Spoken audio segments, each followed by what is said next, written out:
What's up, everybody? Today,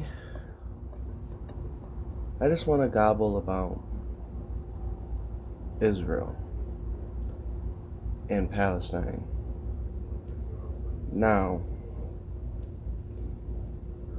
does one or the other deserve to be wiped out? No.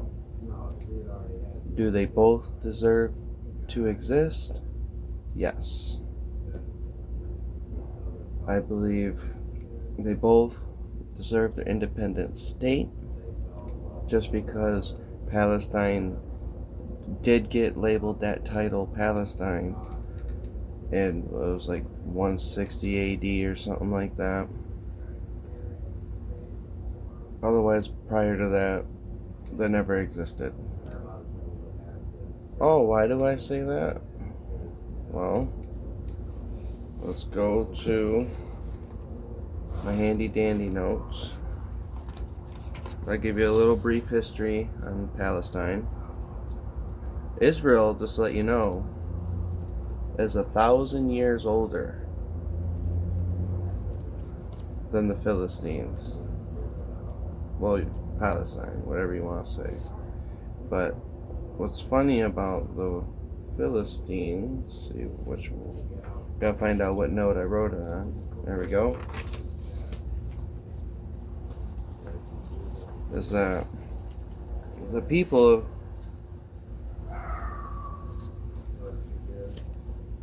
well, I got so many notes. Put that back in there. So, the ancient Philistines, which is the Again invaders, part of the Sea Peoples. You can actually just pause the video if you just want to read that yourself. You're more than welcome. I don't care. That way you have,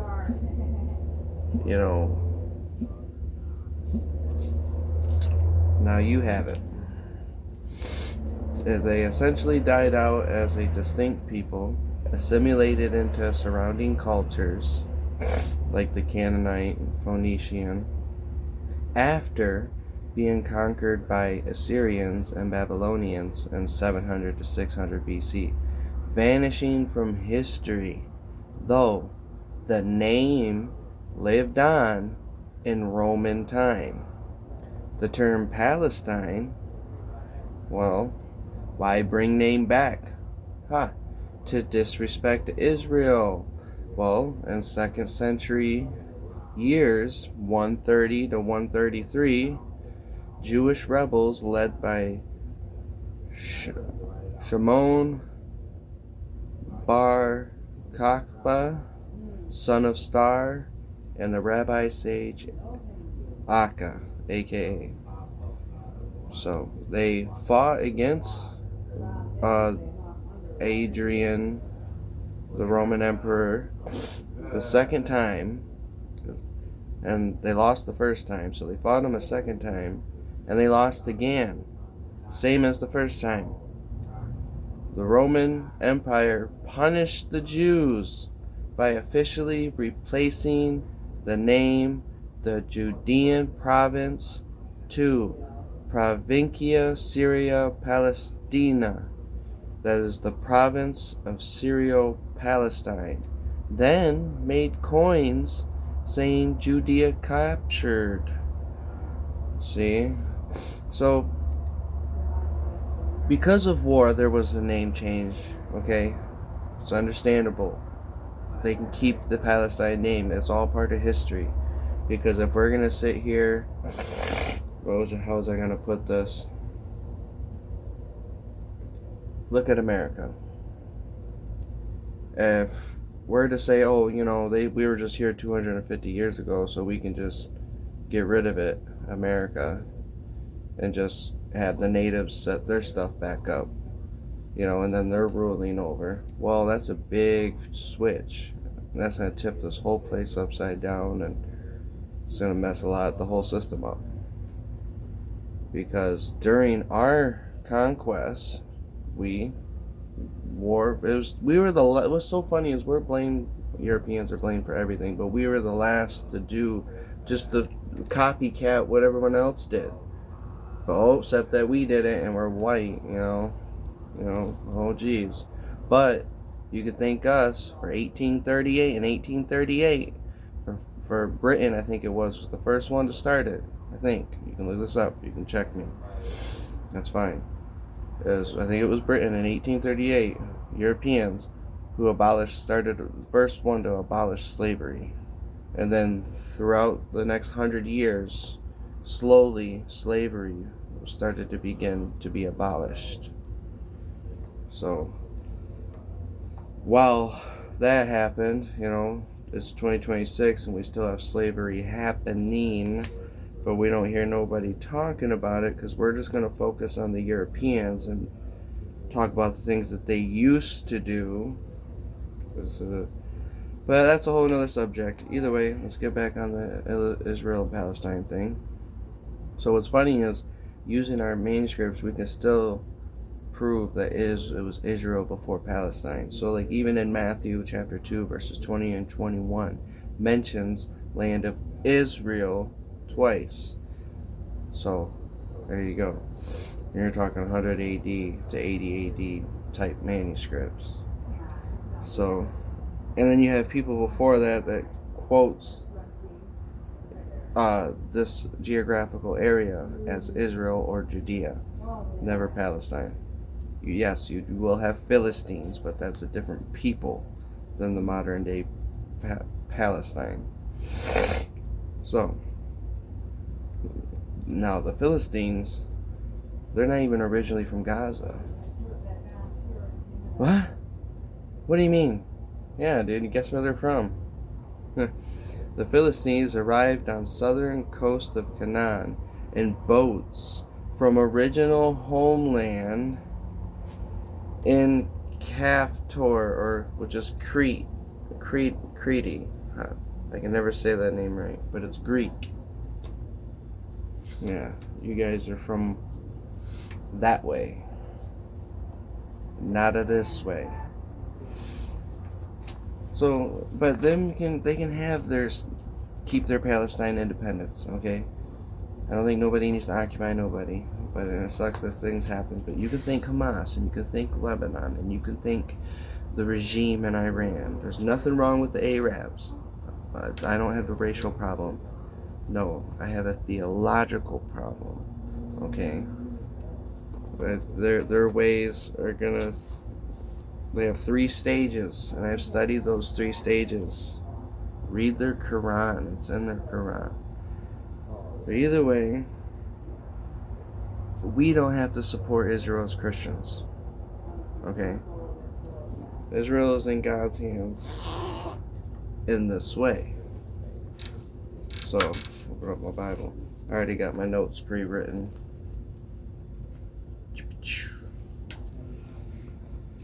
So, we're going to start off with the spiritual tent of David.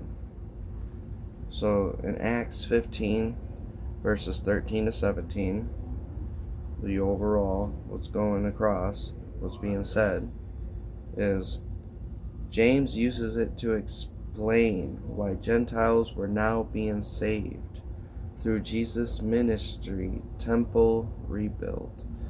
This is the temple. Then we have spiritual Israel. Here we go. This is in 1 Peter chapter 1, verse 4. So, it says, land in heaven, believers' inheritance. Well, this isn't the word for word. I'm just reading the overall context of this verse. If you want to read the verse, we can. But what this verse is stating is land in heaven, believers' inheritance, not as real estate that can be conquered or lost, but that is imperishable and kept in heaven. And then you want to say, well, what about when you're blessed through Abraham and stuff like that? Yeah, that's about faith. He's the father of faith. Okay, and whoever blesses Abraham or whatever, that whole blessing in Genesis that they talk about, well, bless the seed of Abraham, whatever, well, guess what? In Hebrews chapter 11, verse 16, Abraham wasn't actually looking for a plot of land in Canaan. but a heavenly one. And Joshua, in the Old Testament, Joshua 21:43, chapter 21:43 to 45, the land promise was fulfilled. And then that Jesus is the true vine, John 15:1, the connection to the seed of Abraham, the seed of Israel. He is the true vine. That's in Psalm 80, vine symbol. The vine is the symbol for Israel. And then John 15 verse 1, Jesus is that true vine. And then you have Hebrews 12 verse 22, which it speaks of a spiritual destination accessible through faith. So the verse is, have come to Mount Zion and to the city of the living God, the heavenly Jerusalem. We're no longer focused on down there, on down here, you know. And then I think I read all the ones I need to for that, because now I'm going to take you to and 2 Corinthians chapter 1 verse 20. Jesus is final yes to every promise. Alright, now I don't have this written down, but I can remember it. It's in Romans. So this is where I know that, like, this is going to sound harsh. So please forgive me for thinking this way. But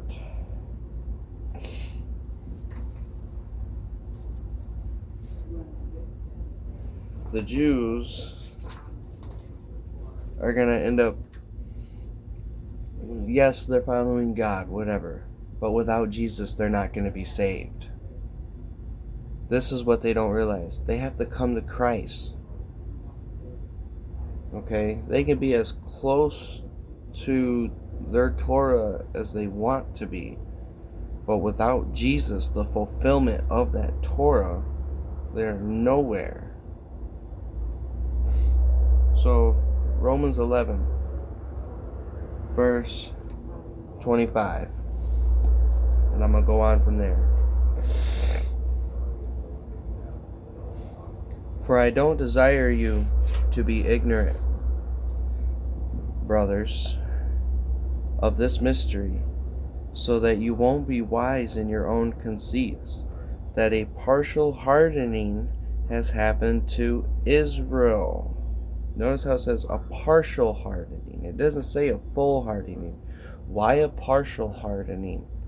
Because they do follow God. They just deny Jesus. They believe in their Talmud that Jesus was a sorcerer. They believe he was a magician, a sorcerer. Dude, that's in their Babylonian Talmud, man. They believe that. They don't believe Jesus was the Messiah. So they sit there and lie to you or whatever. Oh, we love Jesus. But yet you believe Jesus was a sorcerer. Just like, who was it? With that dude that rode the donkey. I think it was Balaam. I could be wrong. But it's the guy that rode the donkey. When the donkey ended up speaking to him. You know, they related him to being a deceitful person like him. So there was a partial hardening, that a partial hardening has happened to Israel until the fullness of the Gentiles has come in. And so all Israel will be saved, even as it is written, there will come out of Zion the deliverer, and he will turn away ungodliness from Jacob. This is my covenant with them, when I will take away their sins. Concerning the good news, they are enemies for your sake. Think about that. To the Gentiles, Israel is our enemies for our sake, the Gentiles. Think about that. Concerning the good news, they are enemies for your sake. But concerning the election, they are beloved for the Father's sake. See? For the gifts and the calling of God are irrevocable. For as you in time past were disobedient to God, but now have obtained mercy by their disobedience, by Israel's disobedience. Even so, these also have now been disobedient, that by the mercy shown to you, that they may also obtain mercy. See, so the mercy that us Gentiles show to them, they may also obtain mercy through us showing mercy.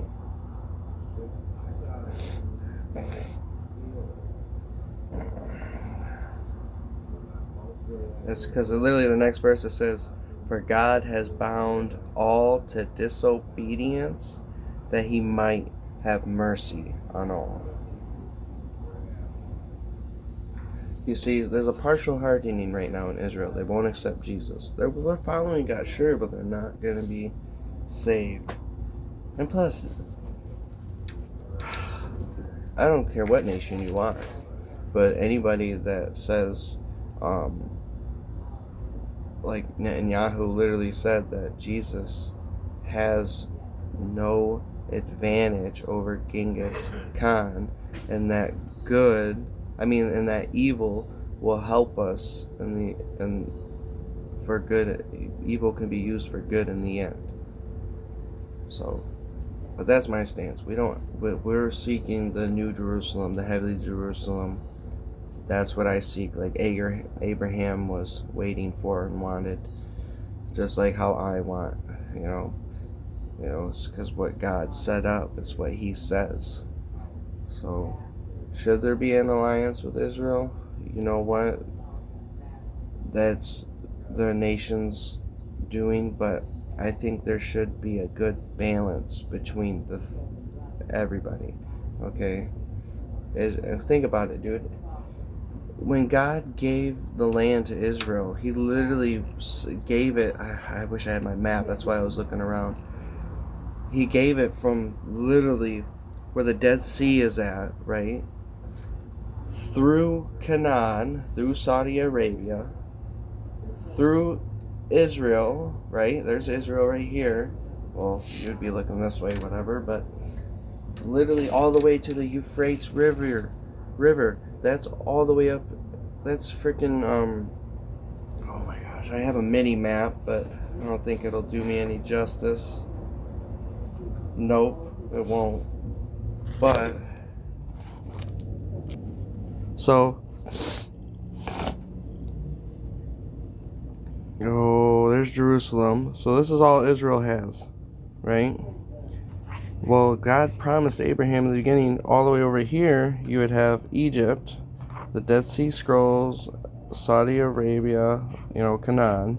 He promised that land from there, all the way, all of this was Israel's at one point, all the way up to here to the Euphrates River, okay, where Babylonia was, right there, in this area over here. So you see, all of that was Israel, and then over time, enemies, nations, and stuff slowly conquered all the lands around Israel, until now Israel is just this little tiny sliver. That's it. I think we're done wiping them out. You know what I mean? We've belittled the crap out of them. I don't believe they should be wiped out. That's unright. Every nation has the right to defend themselves and have whatever. So, and they negotiated a lot with them territories. So that's my stance on it. But I think Gaza should just stay Gaza. Israel should just stay Israel. People need to stop trying to conquer lands. Dude, there's already so many. We already have good set boundaries, and people still want to expand. Russia wants to expand to Ukraine. They want to take it back. They got just stupid little itty bitty wars that are just unnecessary, in my opinion. So, but I know that Islam is not a helpful factor in society, in my opinion, neither. Sorry, watch my video about the truth of Islam. I don't agree with them. Be any type of religion besides that, because then you're not using your 3 strategies conquer and take over. You know, we're not back in the medieval era. We're not back in the 1600s. We're not back in the 1200s. Shit, we're not back in the 600s. Okay, when Islam started and started conquering and took over half the East. So, either way, there's my goblin for the day. Hope you guys enjoy. Leave a like, leave a comment. I like to know your opinions. I'm not right on everything. I just like to gobble. My name is Tyler, aka Turkey Nerd. Black Rose out. Deuces.